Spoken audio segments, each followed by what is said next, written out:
Fala galerinha do ângulo de Itu e do ângulo de Salto. Mais uma aula em parceria com o Vestibuleiro Enem aqui. E hoje a gente vai falar sobre a redação do Enem. Você sabe, essa prova vale 1000 pontos. É extremamente importante você fazer uma boa redação no Enem. Então nós vamos fazer uma série de videoaulas com dicas para você tirar nota 1000 na redação do Enem. Vamos falar sobre as competências, vamos falar sobre o que você deve evitar na prova e principalmente modelos que você deve usar para tirar essa nota 1000. E para me ajudar nisso, eu conto com uma pessoa que vocês vão adorar. Tenho certeza que vocês estavam com saudades dela. Quem vai dar essas dicas de redação para vocês é nada mais, nada menos que a nossa queridíssima professora Carmen. Então, com vocês, a professora Carmen com suas dicas de redação. Vai lá! Olá pessoal, meu nome é Carmen Silvia, eu sou professora de gramática e redação e hoje nós vamos falar um pouquinho sobre a redação do Enem, ok? Bom, mas antes de falarmos da redação do Enem, os alunos geralmente perguntam por que o Enem pede dissertação? Por que a maioria dos processos seletivos pedem redação? Gente, o corretor consegue avaliar um bom escritor, um bom candidato de redação por meio de vários gêneros textuais. Mas a importância da dissertação é que ela é um tipo de texto que consegue avaliar algumas competências importantes que o candidato precisa ter para enfrentar o mundo universitário durante 4, 5 anos e até a vida profissional dele. Quais são essas competências importantes que qualquer dissertação cobra do candidato? Primeiramente, o domínio da norma culta, né? Usar a gramática normativa, as aulas de gramática que vocês têm, para ter uma linguagem clara, bem articulada, com propriedade e vocabulário. Segundo, maturidade para discutir um problema. O texto dissertativo, ele sempre vai trazer uma questão que faz parte da sociedade, né, de um problema que está acontecendo e que o jovem precisa ter consciência disso e discutir a questão. Então, se ele tem maturidade, né, se ele sabe levar uma discussão no texto escrito, isso também é avaliado. Uma terceira competência, a questão do raciocínio lógico, né, ou seja, ele consegue administrar as ideias dentro do texto escrito, não ser contraditório, ter uma progressão textual para chegar a alguma determinada conclusão. E, finalmente, a questão da informatividade. Não se discute um problema se você não tiver informação, se você não ler, se você não conversar com as pessoas sobre isso. Então, pelo menos essas 4 razões justificam a importância do texto dissertativo ainda nos processos seletivos. E o Enem vem trazendo o texto dissertativo desde a sua primeira edição, ok? Agora vamos falar um pouquinho da prova de redação do Enem. Primeiramente, vocês já sabem, o Enem agora está dividido em 2 finais de semana. Começa dia 5 de novembro, o primeiro domingo, depois o segundo domingo. E a prova de redação está no primeiro domingo, o que eu acho muito bom, porque teoricamente vocês estão mais descansados. É o início, né, da batalha que vocês terão aí no final do ano com todos os vestibulares que vêm a seguir. Máximo de 30 linhas, vocês já sabem, mas lembrando aqueles que são perfeccionistas, que gostam de escrever bastante, que muitas vezes durante o ano fazem redações belíssimas em 3 horas, 40 linhas, mas que não corresponde à realidade da prova. A realidade da prova é, no máximo, 1h30, 2 horas para fazer a redação e no máximo 30 linhas. Título opcional. Põe título ou não põe, Carmen? Olha, título é um fator, na minha opinião, de coerência do texto, de qualidade. Se o título for bom, se você teve uma boa sacada, coloque o título. Se você acha que você não é bom para colocar título e a proposta não exige, então não coloque o título, ok? E lembrando que a nota máxima da redação é 1000. E é por isso que a gente vai falar um pouquinho das competências para você tentar chegar perto dessa nota. Muito bem, vamos imaginar o seguinte tema para o Enem. Eu criei esse tema e vamos pensar que ele caiu numa prova. O desafio da democratização da educação infantil pública às camadas sociais mais carentes do Brasil. A primeira ideia que vocês têm que ter em relação a uma prova de redação é que uma prova de redação não começa na escrita, começa na leitura.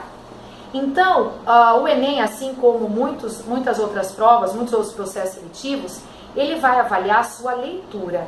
Primeiramente, a leitura da proposta, da frase temática. O Enem te dá esse presente, que é essa frase pronta lá na proposta, para você se guiar, para você não se perder. Em seguida, ele traz uma coletânea, alguns textos, pequenos textos, de gêneros diferentes, pode ser um gráfico, pode ser um quadro, pode ser uma charge, pode ser uma notícia, pode ser um texto mais, um artigo de opinião, enfim, que vai formar um recorte do tema que o Enem propõe. Vamos olhar um pouquinho para essa frase temática. O desafio da democratização. Gente, se existe um desafio, existe um problema aqui. Algo não está democratizado. O que é que não está democratizado? É a educação, no geral? Não, é a educação infantil. E se não está democratizada essa educação infantil, para quem que ela é? Para as camadas sociais mais carentes. De qualquer lugar? Não, do Brasil.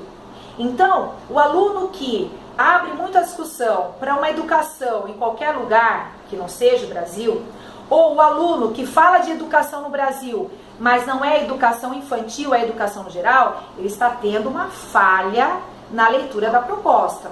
Ele já vai tomar um caminho complicado de discussão, ok? Essa parte da leitura, né, da proposta, da coletânea, ela tem relação com as competências 2 e 3 das 5 competências que o Enem cobra na hora de dar a nota da sua redação. As competências 2 e 3, eu costumo dizer que elas são irmãzinhas, elas estão muito conectadas. Em linhas gerais, o que elas trabalham?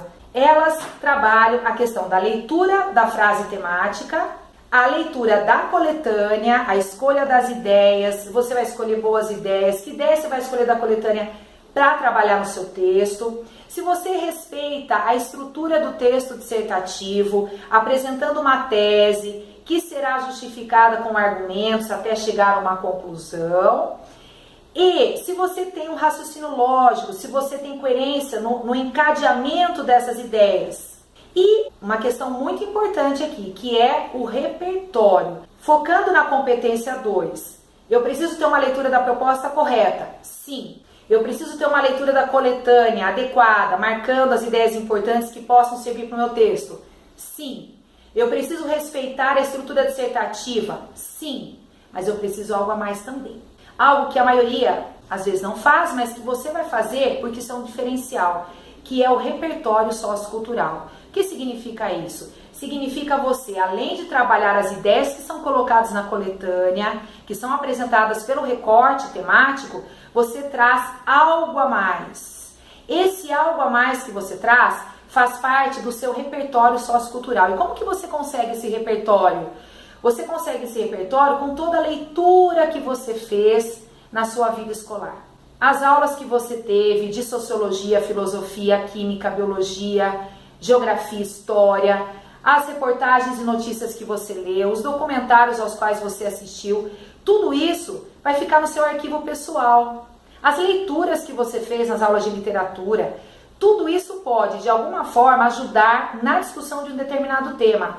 Cabe a você ter senso para escolher determinada ideia e trabalhá-la da melhor forma possível para que, na competência 2, você tenha nota máxima. Ok? Vou dar um exemplo para vocês em relação ao repertório cultural. Pensando no tema da democratização da educação infantil entre as classes mais pobres no Brasil. Gente, quando nós falamos de educação infantil, nós pensamos em creches e pré-escolas. Bom, esse garoto, por exemplo, ele pegou um dado da coletânea e quis acrescentar uma ideia que tinha no repertório dele das aulas de literatura, o que é muito legal, mas tem que saber trabalhar. A falta de escolaridade coloca a criança em situações de risco, como a violência ou exploração infantil. Além disso, a criança também não tem um desenvolvimento intelectual e fica vulnerável. É o caso de Capitães de Areia, livro de Jorge Amado. Veja, eu entendo o que ele está querendo dizer, mas ele está dizendo realmente, não, ele não trabalhou direito uma ideia tão legal que pode enriquecer o texto dele. Então, olhe como ficaria esse parágrafo reescrito, utilizando bem esse exemplo de Capitães de Areia de Jorge Amado. Em decorrência da falta de vagas em creches públicas, a criança fica exposta mais facilmente a situações de risco, como a violência ou exploração infantil. Além dessa vulnerabilidade, também é importante ressaltar que o fato de o menor não ter acesso à educação infantil faz com que ele tenha o desenvolvimento intelectual e o social comprometidos. Isso, ele teve dicas dessa ideia lá na coletânea e trabalhou bem aqui no texto dele. Além desses prejuízos, segundo informação do Ministério da Educação, que ele também colheu na coletânea, a criança a qual não frequenta a educação infantil tem 1/3 a menos de possibilidade de concluir o ensino médio. E esse dado, se associado às crianças mais carentes, é ainda mais impactante, pois sem concluir os estudos haverá menos chance de se reverter essa condição social. Ou seja, ele vai continuar reproduzindo esse ciclo de pobreza, não vai conseguir ascender socialmente. Um exemplo da literatura brasileira, agora estou contextualizando a obra do Jorge Amado, um exemplo da literatura brasileira que ilustra essa situação é o livro Capitães da Areia, de Jorge Amado, em que os personagens, crianças e adolescentes carentes economicamente, viviam à margem da sociedade, cometendo pequenos crimes, possivelmente por não terem tido a oportunidade de frequentarem desde pequenos a escola. Agora esse garoto conseguiu trabalhar muito bem esse repertório sociocultural, ok? Agora eu vou dar um outro exemplo de uma leitura da coletânea correta. O aluno percebeu uma ideia importante, mas o que aconteceu? Ele produziu um parágrafo predominantemente expositivo, o que compromete a estrutura dissertativa. Por quê? Porque dissertação pressupõe argumentação, discussão, análise de um problema. De acordo com pesquisas feitas pela FGV, os números são assustadores. Há, em média, apenas 30 vagas para cada 100 crianças entre 0 e 3 anos de idade. Sem considerar as creches particulares, tem-se apenas 19 vagas para cada 100 crianças. O que ele quer dizer aqui? Que, na média, a cada 100 crianças, quando eu considero toda a rede de educação infantil pública e privada, eu só consigo oferecer 30% de vagas, o que já é trágico. Se eu tirar as creches e pré-escolas particulares, eu não chego nem a 20%, chega a 19%. Então isso é um dado importante, sim, porque justifica o desafio da democratização da educação infantil, mas ele não pode ficar só no dado, ele precisa se posicionar, ele precisa analisar essa questão. Então como ficaria uma reescrita bem feita desse parágrafo? De acordo com pesquisas feitas pela FGV, os números são assustadores. Há em média apenas 30 vagas para cada 100 crianças entre 0 e 3 anos de idade. Sem considerar as creches particulares, tem-se apenas 19 vagas para cada 100 crianças, igualzinho ao que ele colocou. Agora vem um acréscimo. Num país cuja economia está entre as 6 maiores do mundo, é lamentável que as primeiras gerações, que deveriam receber todo o cuidado possível, sejam negligenciadas pelo poder público. Ora, um poder público que não oferece nem 20%, tem algum problema aqui. Bom, ele vai agora colocar um motivo para isso. O que está acontecendo? Por que tem essa defasagem? A despeito das mudanças pelas quais a sociedade passou, como a conquista do mercado de trabalho pela mulher, o que inevitavelmente sobrecarrega as creches, a verdade é que não houve um plano de ação que atendesse ao aumento da demanda por mais vagas à primeira infância. Aparentemente, porque quanto mais inicial é o ciclo educacional, menos atenção recebe do Estado.